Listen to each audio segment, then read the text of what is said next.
ერთი ამერიკელი ფსიქიატრი არის ჰაუკინსი და იმის წიგნს ვკითხულობდი და რაღაცები იქიდან ამოვიღე რა. და არსებობს თურმე 3 ემოციებთან გამკლავების ძირითადი მექანიზმი. პირველი არის ჩახშობა, მეორე არის გამოხატვა და მესამე არის გაქცევა. ეხლა გავიაროთ სათითაოდ რომელი რას ნიშნავს. ჩახშობა მარტო არ არის, რეპრესიებიც ახლავს თან რა. და რას გულისხმობს ეს?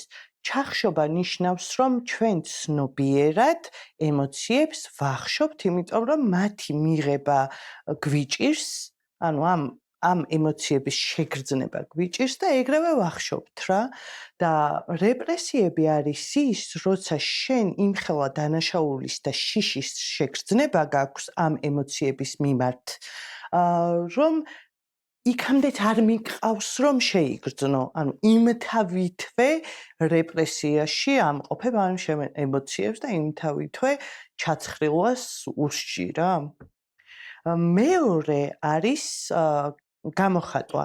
გამოხატვა შეიძლება იყოს ვერბალური გზით, შეიძლება იყოს სხეულის ენით და იდეაში კი ემოციები გამოიხატება, მაგრამ როგორც ჰაუკინსი იძახის, მაინც რჩება რაღაც ნაწილი და რაც რჩება ის მერე ხდება იმის ჩახშობა. მესამე არის გაქცევა და ეს არის ყურადღების გადატანა სხვა რაღაცეებზე.